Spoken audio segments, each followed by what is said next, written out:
चलिए बच्चों, एआरआर को समझने के बाद जो नेक्स्ट मैं आपको समझाने वाला हूं that is regarding the pay back period of the business. तो चलिए बिजनेस के पे बैक पीरियड के बारे में समझने की कोशिश करते हैं। एवरेज रेट ऑफ रिटर्न हमने देख लिया, अब इसके बाद देखना है हमें पे बैक पीरियड। देखिए नाम ही इसका क्या कहता है, पे बैक। मतलब आप बिजनेस में जो पैसा लगा रहे हो वो पैसा बिजनेस में से वापिस कब आएगा, वो हमें इस पे बैक पीरियड में सीखना है।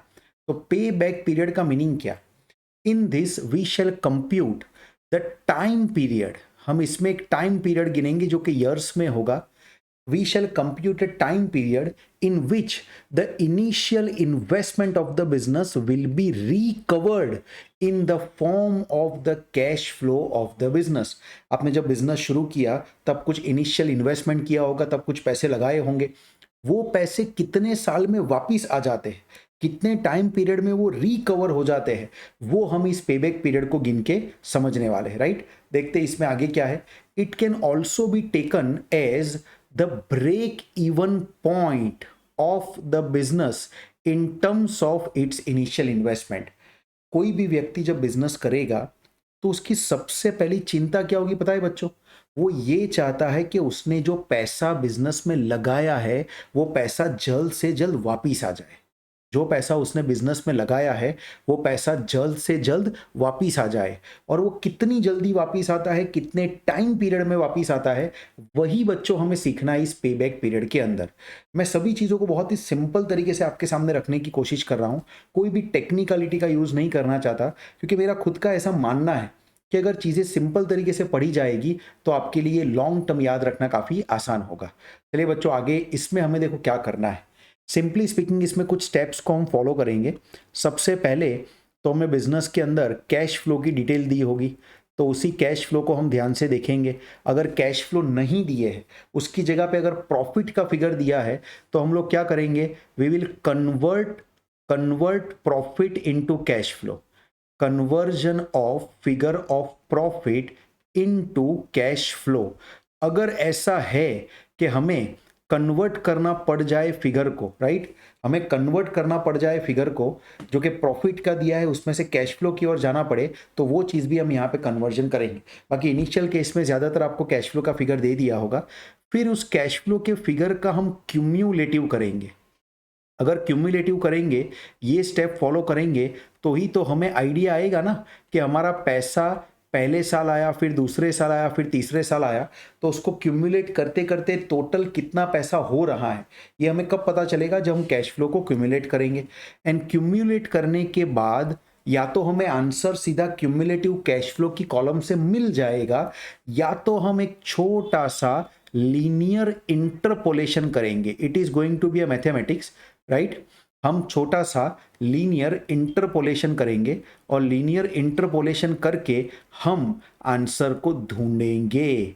सो ये 3 स्टेप में एक्चुअली हमें काम करना है। वापिस एक बार कहता हूं, कैश फ्लो आपको दे दिया होगा, उसमें से आपको क्यूमुलेटिव कैश फ्लो करना है, और क्यूमुलेटिव कैश फ्लो की कॉलम में या तो आपको डायरेक्टली आंसर मिल जाएगा, या तो आपको उस कैश फ्लो की कॉलम में करना पड़ेगा लीनियर इंटरपोलेशन।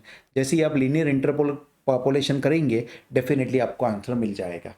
तो देखिए पेबैक पीरियड का आपको आइडिया तो आ रहा है, कुछ स्टेप्स भी आपने समझे। चलिए अब पेबैक पीरियड को गिनना भी शुरू करते हैं। अगर गिनेंगे पेबैक पीरियड को तो और आपको ज़्यादा अच्छी तरह समझ में आएगा। पेबैक पीरियड का एक छोटा सा एग्जाम्पल मैं लेना चाहता हूं आपके लिए। देखिए इसमें क्या लिखा है। Suppose you have invested ₹10 lakh in a project. Suppose आपने 10 लाख रुपये प्रोजेक्ट में लगाए हैं, and that project is going to give you the cash flow as follows. ये जो नीचे एक टेबल दिया है, उस टेबल के हिसाब से आपको आपके बिजनेस से कैश फ्लो मिलने वाला है। अब एक बात का हमेशा ध्यान रखें बच्चों, एफएम में जब भी इस चैप्टर में आप टेबल बनाएंगे और उसमें ईयर लिखेंगे, तो बाय डिफॉल्ट ऐसा माना जाएगा कि you are talking about year end. मतलब ये जो लिखा है वो है फर्स्ट ईयर का एंड, ये जो लिखा है वो है सेकेंड ईयर का एंड, ये 3 जो लिखा है वो है थर्ड ईयर का एंड सो ऑन। तो आप ईयर एंड इसे मानेंगे, राइट। और ये जो कैश फ्लो मिला है आपको, दैट इज रियल कैश। इसमें किसी भी तरह का कोई नॉन कैश चीज़ें इसमें आई नहीं है, ना किसी नॉन कैश चीज़ों को इसमें एडजस्ट किया गया है। सो this is a real cash for you. देखिए कैश फ्लो आपको दिया था, तो कैश फ्लो में कन्वर्जन करना या कैश फ्लो ढूंढने की तो कोई ज़रूरत यहाँ पे नहीं पड़ेगी, लेकिन मुझे करना पड़ेगा इसका क्यूमुलेटिव कैश फ्लो। कैसे होगा ये क्यूमुलेटिव में? पहले तो मुझे 2 लाख से लिखना पड़ेगा, 2 लाख के बाद ये 2 लाख और 3 लाख को मैं ऐड कर दूं तो वो मेरा कैश फ्लो हो जाएगा 5 लाख रुपीस। 5 लाख में 2,80,000 को अगर मैं ऐड कर दूं तो 7,80,000 हो जाएगा। 7,80,000 प्लस अगर मैं 2,20,000 करता हूं, so that is going to be 10 lakh rupees. और 10 लाख रुपीस के अंदर अगर मैं प्लस कर देता हूं ये 2 lakh rupees, so finally my total cash flow is 12 lakh rupees. Now I think it is very easy to understand कि इन्हीं सभी कैश फ्लो का अगर टोटल भी किया जाए तो ultimately the total cash flow is going to be 12 lakh. यानी हमें इस बिजनेस की जो 5 साल की लाइफ है, the business will be running for 5 years, ये 5 साल की लाइफ है, उससे जो टोटल अर्निंग मिलेगा वो टोटल अर्निंग कितना मिलेगा हमें, टोटल कैश फ्लो कितना मिलेगा हमें, 12 लाख का टोटल कैश फ्लो मिलेगा। तो ये आपका कैश फ्लो आ गया, आपने क्यूमुलेटिव कैश फ्लो निकाला। अब जरा सोचिए क्यूम्यूलेटिव कैश फ्लो की कॉलम में जाइए और ध्यान से देखिए कि क्यूम्यूलेटिव कैश फ्लो जो है उसमें 10 लाख रुपया कब बन जाता है। पहला सवाल है, बहुत ही इजी सवाल लिया गया है, इफ यू सी इट तो आपको यहीं पे यानी कि 4th ईयर के एंड में ही दिखता है कि बिजनेस में से टोटल 10 लाख रुपीस वापिस आ गया है। सो सिंपली स्पीकिंग मैं ऐसा कह सकता हूं कि यहाँ पे जो पेबैक पीरियड बिजनेस का आएगा, यहाँ पे जो पेबैक पीरियड इस बिजनेस का आएगा वो हो जाएगा बच्चों हमारे लिए 4 ईयर्स। 4 ईयर्स का पेबैक पीरियड आता है, ऐसा आपको समझना है। So I am sure you are getting it कि पेबैक पीरियड कैसे निकालना है। बट हमेशा ऐसा ज़रूरी नहीं है कि आप क्यूमुलेटिव कैश फ्लो करो एंड तुरंत आपको एक फिगर डायरेक्ट मिल जाए जो इनिशियल इन्वेस्टमेंट से मैच करता हो और आप कह दो कि पेबैक पीरियड का आंसर आ गया। कभी कभी ऐसा भी हो सकता है कि आपको लीनियर इंटरपोलेशन करना पड़े। तो वो लीनियर इंटरपोलेशन को समझने के लिए एक और पेबैक पीरियड का एग्जाम्पल बच्चों में लेता हूँ। देखिए एक सेम टाइप का एग्जाम्पल लिया है जिसमें लिखा है that suppose you have invested ₹10 lakh in a project, same kind of investment है। बट अब देखो क्या कह रहे हैं, that project is going to give you the cash flow as follows. ये कैश फ्लो भी है, चलिए स्टेप के हिसाब से इसका क्यूमुलेटिव करते हैं। तो पहला जो आएगा वो 2 लाख रुपीस आएगा, राइट। दूसरा उसमें ऐड करेंगे तो वो हो जाएगा 5 लाख रुपीस। 5 लाख प्लस 2,80,000 करूंगा तो 7,80,000 का फिगर आएगा। उसमें 3,20,000 ऐड करूंगा। Now my dear students it is 11 lakh. देखो अब 10 लाख नहीं है, थोड़े से फिगर को मैंने चेंज किया था यहाँ पे आपको एक्सप्लेन करने के लिए कि हमेशा डायरेक्ट ही वो 10 लाख का फिगर आ जाए ऐसा कोई ज़रूरी नहीं होता है। और यहाँ पे अब ये हो जाएगा 13 लाख। अब अगर आप ध्यान से देखें, अच्छा पहले आप एक बात तो ये समझ ही गए होंगे that the total cash flow from this business is going to be 13 lakh. But इस क्यूम्यूलेटिव की कॉलम को अगर आप देखोगे ना तो कहीं पे भी आपको डायरेक्ट 10 लाख का फिगर नहीं दिखता है।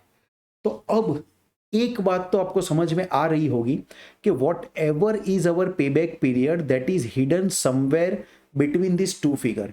यानी कि मैं ऐसा कह सकता हूं कि हमारा पेबैक पीरियड 3 और 4 साल के बीच में कहीं छुपा हुआ है। Now how to find it out, कैसे फाइंड आउट करें कि 3 और 4 साल के बीच में ये कहां पे आएगा। तो देखो सिंपल लीनियर इंटरपोलेशन यहां पे करेंगे। प्लीज इसको किसी तरह के से फॉर्मूला बना के रटने की कोशिश मत करना क्योंकि ये फॉर्मूला जैसा है ही नहीं। देखो मैं कॉमन सेंस लगाऊं तो भी ये पता चलेगा कि अगर मुझे पेबैक पीरियड निकालना है उसको मैं PB लिख देता हूं, पे बैक, राइट।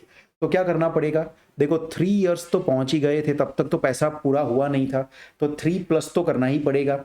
3 प्लस मुझे 7,80,000 से 10 लाख तक जाना था। मुझे कहां तक जाना था बच्चों, 7,80,000 से 10 लाख तक जाना था। तो मैं यहां पे यूं लिख सकता हूं कि 10 लाख तक मुझे पहुंचना था, उसमें से मैं 7,80,000 तक तो पहुंच गया हूं। यानी मुझे ये पता चलेगा कि मुझे बाकी का कितना डिस्टेंस कवर करना है, राइट। मुझे डिस्टेंस 2,90,000 का कवर करना है। इसको मैं डिवाइड बाय करूंगा कि एक्चुअली तो मुझे 7,80,000 से शुरू करके, see what I am doing is, मैं 7,80,000 तक पहुंचा हूं। ट्राई टू अंडरस्टैंड, मैं पहुंचना चाहता था 10 लाख तक, लेकिन जैसे ही मैं 1 साल आगे गया जो मुझे कैश फ्लो मिला, मैं एक्चुअली पहुंच गया 11 लाख तक, राइट। सो मैंने जो डिस्टेंस कवर किया है बच्चों, ये इतना पूरा डिस्टेंस कवर किया है 1 साल में। लेकिन मुझे तो एक्चुअली सिर्फ इतना ही डिस्टेंस कवर करना था, मुझे यहाँ पे रुक जाना चाहिए था। ये 10 लाख मेरा स्टॉपेज का पॉइंट था। तो मैं सिंपल सा रेशियो प्रोपोर्शन कर सकता हूँ कि मैंने जो डिस्टेंस कवर किया है वो एक्चुअली कवर किया है 11 लाख। इसको आप डायरेक्ट ये 320 भी उठा सकते हो। 11 lakh minus 7,80,000, this is that blue colour idea जो मैंने ऊपर ब्लू कलर बनाया। ये वो ब्लू कलर वाला डिस्टेंस हो गया कि आपने 7,80,000 से 11 लाख तक का डिस्टेंस कवर किया 1 साल के अंदर अंदर। लेकिन आपको जितना डिस्टेंस कवर करने का मन था, आप जितना डिस्टेंस कवर करना चाहते थे, वो कितना था? तो वो तो 7,80,000 से 10 लाख तक ही था। तो वो ये आपका हो गया ऑरेंज वाला पॉइंट के ऑरेंज डिस्टेंस आपको कवर करना था लेकिन आप ब्लू डिस्टेंस कवर कर पाए। तो 1 साल का कितना हिस्सा ऐसा है जो आपको 3rd and 4th ईयर के बीच में कवर करना है, वो इस फॉर्मूला से मिलेगा। और नेचुरली आप इंटू 1 कर सकते हैं बिकॉज दोनों साल के बीच का डिफरेंस 1 है। ये पेबैक पीरियड में हमेशा 1 ही रहने वाला है। आई एम श्योर अगर जो ऊपर मैंने लिखा है वो कलर से आप अगर समझ गए हो कि मैथमेटिकली क्या हो रहा है, तो ये लीनियर इंटरपोलेशन आपके लिए बहुत ही ज़्यादा सिंपल होने वाला है। चलिए इसी लीनियर इंटरपोलेशन को आगे बढ़ाते हैं। 3 प्लस ऊपर 10 लाख माइनस 7,80,000 है, यानी कि ये 2,90,000 हो जाएगा ऊपर की साइड पे, और नीचे 11 लाख माइनस आपको 7,80,000 करना है, राइट। तो वो हो जाएगा आपके लिए 3 लाख। अच्छा एक्चुअली यहाँ पे 2,90,000 नहीं आएगा, 780 है ना, तो 2,20,000 आएगा। और 11 लाख माइनस अगर आप 7,80,000 करते हो तो ये 3,20,000 का फिगर आएगा, और मैं कर दूंगा इंटू 1।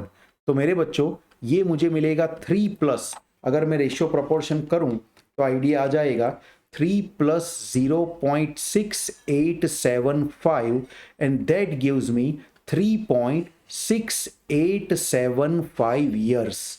यानी कि जो पैसा वापिस आएगा वो 3 साल में भी वापस नहीं आएगा पूरा, 4 साल में भी पूरा वापस नहीं आएगा, वो एक्चुअली 3.6875 ईयर्स के अंदर आपका पूरा पैसा वापस आ जाएगा। अब देखो इसको रफली अगर मैं कहूँ रफली, तो इसे मैं क्या कह सकता हूँ, 3 ईयर्स कह सकता हूँ। फिर अगर इस 0.6 को 12 से मल्टीप्लाई करूँ तो मैं 7 मंथ्स कह सकता हूँ, राइट, 7 मंथ्स कह सकता हूँ।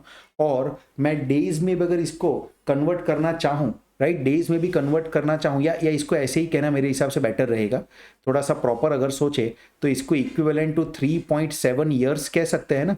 और 3.7 ईयर्स मतलब 3 ईयर्स 8 मंथ्स, राइट। और पीछे जो 0.4 बचेगा उसको 30 से मल्टीप्लाई करूंगा तो वो आ जाएगा 12 डेज, जो कि आपको एग्जाम में ऐसा कन्वर्ट करने की ज़रूरत नहीं है, बट एक रफ अप्रोक्सीमेट मैं आपको आइडिया दे रहा हूँ कि ये जो 3.6875 है वो एक्चुअली क्या कहता है। वो कहता है कि आपके बिजनेस का पैसा 3 ईयर्स 8 मंथ्स एंड 12 डेज के अंदर आपको वापस मिल जाएगा। तो ये था बच्चों पेबैक पीरियड का वैसा एग्जाम्पल जिसके अंदर आपको क्या करना पड़ता, छोटा सा लीनियर इंटरपोलेशन करना पड़ता। ये जो प्रोसेस यहाँ पे हुई है, इसी प्रोसेस को बच्चों मैथ्स की लैंग्वेज में कहा जाता है linear interpolation. I am sure आपको बात समझ में आ रही है बच्चों। सो ये हमारा हो गया पेबैक पीरियड का एक और एग्जाम्पल दोस्तों। बच्चों इस चैप्टर में कुछ भी आगे शुरू करने से पहले अब हमें समझना पड़ेगा present and future value of money को, बिकॉज ये पूरा chapter time value of money के ऊपर डिपेंडेंट चैप्टर है। तो हमें टाइम वैल्यू ऑफ मनी को समझने के लिए पहले थोड़ा सा रिवीजन करना पड़ेगा। ये आप सीए फाउंडेशन लेवल पे भी पढ़ चुके हो, लेकिन हमें ये चैप्टर बहुत ही अच्छी तरह कवर करना है, तो मैं उसका रिवीजन भी थोड़ा सा यहाँ पे करवाऊंगा।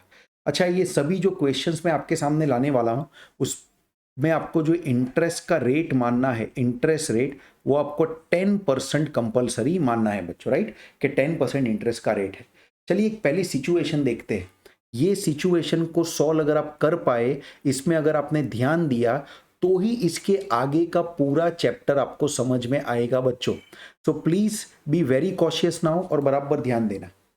ये जो लिखा है वो ईयर लिखा है, यहाँ जो राउंड में मैंने लिखा है वो ईयर है, और आप जानते हो कि 0 का मतलब हो जाएगा today, beginning of the year, और ये 1 का मतलब क्या हो जाएगा, end of the first year. इसका मीनिंग हो जाएगा एंड ऑफ फर्स्ट ईयर, यानी कि 0 का मतलब हो गया एक तरीके से बिगिनिंग ऑफ द ईयर हो जाएगा। दिस इज कॉल्ड, मैं एक बार लिखता हूं फिर आपको ये समझना होगा, ये आपका हो जाएगा बिगिनिंग ऑफ द ईयर हो जाएगा, और 1 का मतलब हो जाएगा end of the first year. देखिए, आज अगर आप 1 लाख रुपीस लगाते हैं तो वो 1 साल के बाद उसकी जो फ्यूचर वैल्यू होगी, देखो फ्यूचर वैल्यू के अंदर हम क्या करते हैं जनरली, एक फॉर्मूला जो हम लगाते थे अपने time value of money chapter के अंदर, वो ऐसा था, amount is equal to principal into 1 + r⁻n, हम कंपाउंडिंग करते थे ना, प्रिंसिपल इंटू 1 + r⁻n। तो क्या होगा इसके अंदर, अगर 10% का रेट है तो इस सवाल में हो जाएगा amount is equal to principal जो था वो 1 लाख रुपीस है, ट्राई टू अंडरस्टैंड, प्रिंसिपल जो है वो 1 लाख रुपीस है, और इंटू करना पड़ेगा 1.10 बराबर 1 है।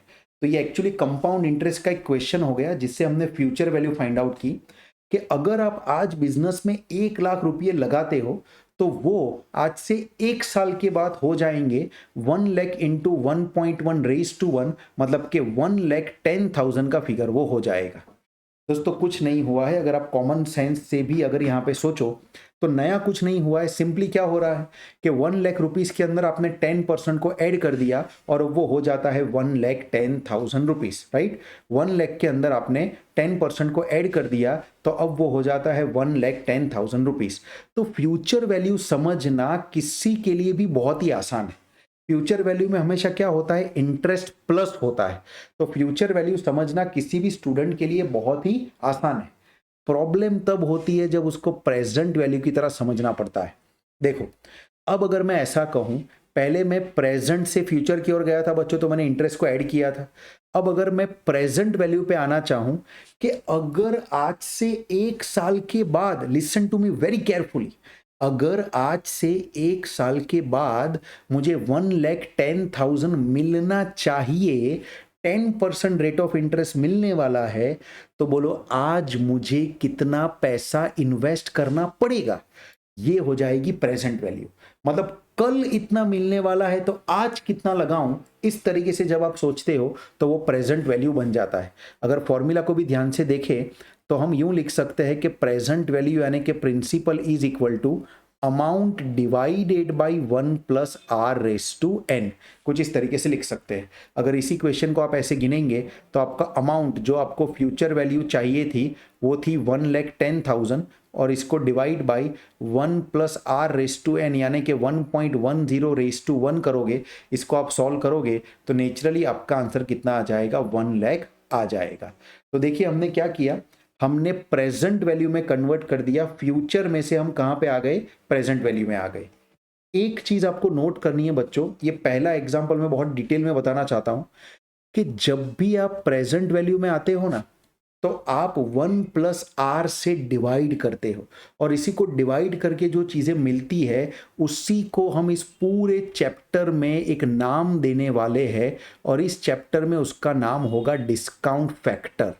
मतलब जब भी आप 1/1 + r⁻n करोगे, मैं यहां लिख देता हूं, जब भी आप 1/1 + r⁻n करोगे तो आप समझ जाना कि आप डिस्काउंट फैक्टर गिन रहे हो। इस पूरे चैप्टर में उसे डिस्काउंट फैक्टर के नाम से जाना जाएगा। चलिए थोड़े ऐसे और सवाल करेंगे तो आपको ज्यादा आइडिया आएगा। देखिए, और एक सवाल यहां पे है आपके लिए, क्या लिखा है इसके अंदर, suppose you invested ₹5 lakh today, आपने आज 5 लाख रुपया लगाया है, why it is today, year देखेंगे तो 0 ईयर है। इसकी फ्यूचर वैल्यू आपको फाइंड आउट करनी है at the end of second year. तो ये आप कैसे करेंगे, देखिए एक बार फॉर्मूला अगर लगाए तो मैं ऐसा कह सकता हूं, अमाउंट इज इक्वल टू, यहाँ पे प्रिंसिपल जो है वो 5 लाख रुपीज है, राइट, और इनटू आपको करना पड़ेगा 1 + 0.10 करना पड़ेगा, क्योंकि n यहाँ पे सेकेंड ईयर है तो 2 लिखना पड़ेगा। So this is going to be 5 lakh into ये हो जाएगा 1.10 raised to 2। अब हमें ये 1.10 रेज टू 2 की वैल्यू लानी पड़ेगी। देखो वैल्यू कैसे आती है, जो मैं बोलूँगा वो आपको कैलकुलेटर पे करना है। ये मैं शॉर्टकट दे रहा हूँ कैलकुलेटर पे। आप कैलसी पे क्या करेंगे, please take calculator in your hand. कैलसी पे आप करेंगे 1.1 इंटू 1 करेंगे, इंटू 1 किया आपने, और अब इक्वल टू का बटन 2 बार प्रेस करेंगे, एक बार एंड 2 बार। जैसे ही आपने इक्वल टू का बटन 2 बार प्रेस किया होगा, आपकी स्क्रीन पे दिखा होगा 1.21। मैं वापस एक बार रिपीट करता हूं। आप कैलकुलेटर पे 1.1 लेंगे, इंटू 1 करेंगे और इक्वल टू का बटन 2 टाइम्स प्रेस करेंगे, एक बार एंड 2 बार। जैसे ही आपने 2 बार बटन प्रेस किया होगा, आपके कैलसी पे 1.21 दिखा होगा।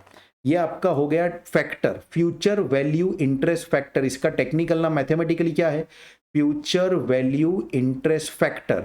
और इनटू आपको करना है 5 लाख, तो आपको जो पैसा मिलेगा वो मिलेगा 6,05,000 रुपीज। तो देखिए फ्यूचर वैल्यू जो आएगी 2 साल के बाद, उसका आंसर आ गया 6,05,000। तो आई एम श्योर फ्यूचर वैल्यू गिनना ये आपके लिए एक कंपाउंड इंटरेस्ट के क्वेश्चन गिनने के बराबर है, राइट। फ्यूचर वैल्यू गिनना वो आपके लिए एक कंपाउंड इंटरेस्ट के क्वेश्चन गिनने के बराबर है, उससे ज्यादा कुछ भी नहीं है। सो ये हमारा हो गया फ्यूचर वैल्यू के बारे में बात, राइट। अच्छा, प्रेजेंट वैल्यू कैसे बोलेंगे। आज से अगर 2 साल बाद आपको 6,05,000 रुपये चाहिए अगर, और मार्केट में इंटरेस्ट रेट अगर 10% चल रहा है, तो आज की तारीख में आपको 5 लाख रुपीस का इन्वेस्टमेंट करना पड़ेगा।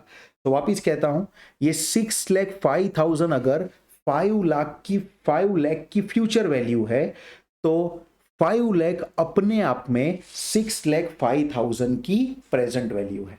आई एम श्योर आपको बात समझ में आ रही है। थोड़े से और एग्जाम्पल हम प्रेजेंट एंड फ्यूचर वैल्यू के देखेंगे, तभी मुझे लगता है कि ये एकदम क्लियर आपको होगा। चलिए थोड़े से और सवाल हम करने वाले हैं।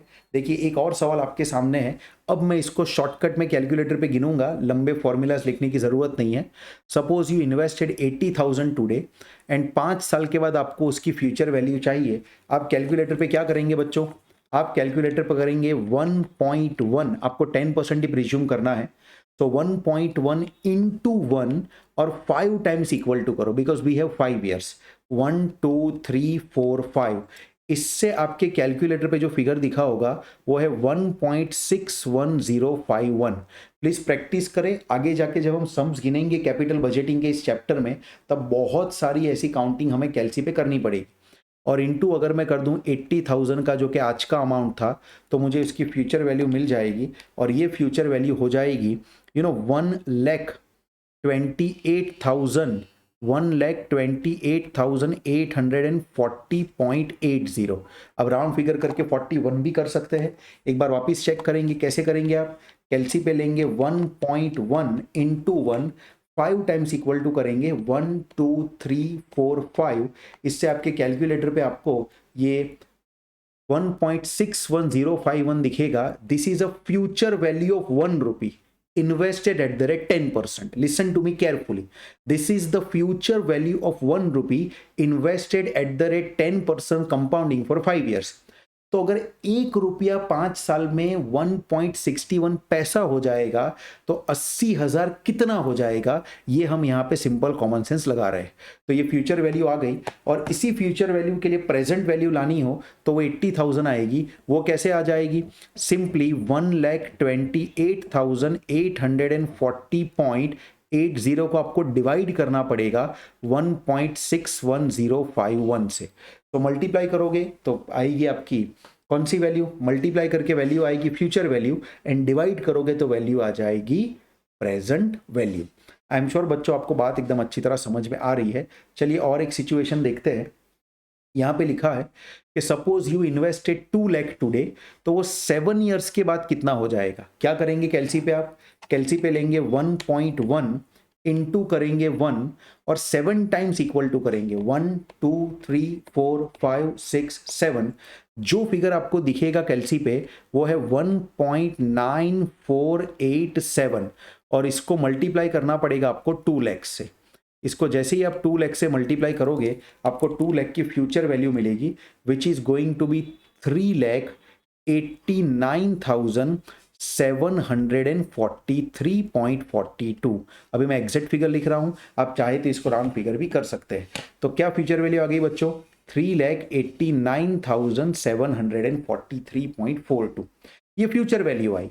नेचुरली एक चीज आप नोट करो, जब भी पैसा फ्यूचर की ओर लेके जाते हो तो पैसा इंक्रीज होता है, पैसा बढ़ता है। लेकिन आप जब भी फ्यूचर का पैसा प्रेजेंट की ओर लेके आते हो तो वो पैसा कम हो जाता है, यानी कि पैसा घटता है। तो आपने ये चीज देखी, अगर आप पैसे को फ्यूचर की ओर लेके जाओगे तो पैसा बढ़ता है, और पैसे को अगर आप प्रेजेंट की ओर लेके आओगे तो पैसा कम होता है। तो दिस इज इट। अगर मान लो इसी फ्यूचर वैल्यू ऐसे में से मुझे प्रेजेंट वैल्यू में आना है, तो मैं कैसे करूंगा? तो मुझे करना पड़ेगा 3,89,743.42 और इसको डिवाइड करना पड़ेगा वही फैक्टर से 1.9487। तो वापिस मैं आ जाऊंगा प्रेजेंट वैल्यू में। तो आप समझिए, प्रेजेंट वैल्यू तक पहुंचने के लिए आपको डिस्काउंट फैक्टर से डिवाइड करना पड़ेगा, और फ्यूचर वैल्यू तक जाने के लिए आपको डिस्काउंट फैक्टर से मल्टीप्लाई करना पड़ेगा। इस बात को आपको बिल्कुल बच्चों भूलना नहीं है। अगर आप ये बात को ध्यान में रखोगे सो आई एम डेफिनेटली श्योर कि आपका एकदम आराम से जो काम करना है वो हो पाएगा बच्चों, right. So present and future value आपने समझी। थोड़े और एग्जाम्पल इसके फटाफट देखते हैं। मैं इसके ऊपर इतना सारा स्ट्रेस क्यों कर रहा हूँ, इसके इतने सारे सवाल क्यों गिनवा रहा हूँ, जबकि सीए फाउंडेशन में ये फंडा क्लियर हो गया है। ये मैं इसलिए करवा रहा हूँ बच्चों क्योंकि यही बेस है, यही करने से आपका आगे का पूरा चैप्टर क्लियर होगा, राइट। सो थोड़े से और क्वेश्चन गिनते हैं, 2 सिचुएशन और कर लेते हैं। अब इसमें देखिए, now they are asking you the present value, कि आज आप कितना पैसा लगाओगे जिसकी फ्यूचर वैल्यू हो जाएगी 5 इयर्स के बाद 7 लाख। तो ये आपके लिए अमाउंट है जैसे कि, और आपको प्रिंसिपल निकालना है। सो सिंपली स्पीकिंग आपको करना क्या है, अगर प्रेजेंट वैल्यू लानी है तो 7 लाख रुपीज जो कि फ्यूचर वैल्यू है उसको डिवाइड करना है फैक्टर से, जो कि 1.10 करके आएगा। तो चलिए 1.10 कैलकुलेटर पे शॉर्टकट में लाते हैं। कैलसी पे लेंगे आप 1.10 इंटू 1 करेंगे और 7 टाइम्स इक्वल टू करेंगे, 1 2 3 4 5 6 एंड 7। जैसे ही आपने 7 टाइम्स इक्वल टू किया, राइट, 7 लाख डिवाइडेड बाय, ये आपको मिल जाता है 1.9487। एक 4 डिजिट तक मैं जाता हूं, तो अगर मैं इससे डिवाइड कर दूं 7 लाख के फिगर को, तो मुझे जो आंसर मिलेगा वो मिलेगा बच्चों 3,59,211 रफली, 3,59,211 ये फिगर मुझे मिलेगा। अगर इसी फिगर को मैं 1.9487 से मल्टीप्लाई कर दूं तो अल्टीमेटली मुझे 7 लाख का फिगर मिल जाएगा। इतना हमेशा ध्यान रखें कि पॉइंट्स की वजह से थोड़ा बहुत डिफरेंस आएगा, कभी 10 रुपया, कभी 15 रुपीज, 20 रुपीज का डिफरेंस आता है, बट फाइनेंशियल मैनेजमेंट सब्जेक्ट में ऐसे पॉइंट के डिफरेंस तो आने ही वाले हैं। ऐसा कहते हैं ना कि बड़े बड़े फिगर्स के अगर आप क्वेश्चन गिनते हो तो छोटे छोटे डिफरेंस तो बच्चों आते ही रहते हैं। तो ये भी आपको थोड़ा सा ध्यान में रखना है। सो ये आपकी प्रेजेंट वैल्यू हो गई। आई एम श्योर प्रेजेंट वैल्यू कैसे निकालनी है आपको समझ में आया होगा। एक आखिरी और सिचुएशन देख लेते हैं। देखिए 7 इयर्स के बाद, अच्छा एक मिनट, एक यहाँ पे मैंने क्या कर दिया, ये 7 इयर्स ले लिया ना, दैट वाज एक्चुअली रॉन्ग। मुझे इसको यहाँ पे 7 कर देना पड़ेगा क्योंकि एक्चुअली लिखा था 5 इयर्स, बट गलती से मैंने 7 इयर्स लिख दिया। अगर आपको 5th ईयर का भी करना हो तो क्या करेंगे, इसको 5th कर दूं ना यहाँ पे, इससे भी हमारा आंसर एक बार वापिस आ जाएगा, 2 सवाल गिनने की इंपैक्ट आ जाएगी। तो 1.1 इंटू 1 अगर मैं करता हूं और 1 2 3 4 5 बार इक्वल टू करूंगा तो ये फिगर 1.9487 की जगह 1.61051 आएगा। और अगर मैं 7 लाख को डिवाइड कर दूं उससे, तो एक्चुअली में जो मेरा सही आंसर आएगा यहाँ पे, अगर 5 साल लेता, वो गलती से मैंने 7 इयर्स ले लिए थे, तो यहाँ पे आ जाएगा 4,34,647 अप्रोक्सीमेटली, राइट। चलिए अब नीचे वाला क्वेश्चन गिनते हैं। अगर 5 लाख आपको 7 साल के बाद चाहिए तो बोलो आज कितना इन्वेस्ट करना पड़ेगा, प्रेजेंट वैल्यू क्या होगी, कैसे लाएंगे बच्चों। 5 लाख रुपीस का जो फिगर है उसे डिवाइड करना पड़ेगा 1.10 से।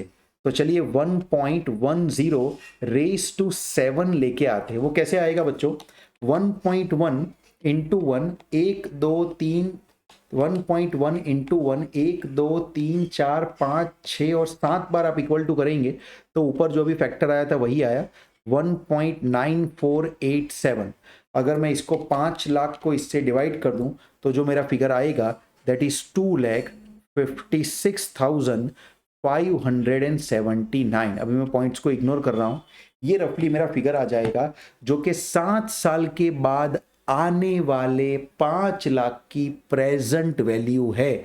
वापिस कह रहा हूं बच्चों, आज से 7 साल के बाद आने वाले 5 लाख की प्रेजेंट वैल्यू अगर है तो वह है 2,59,579।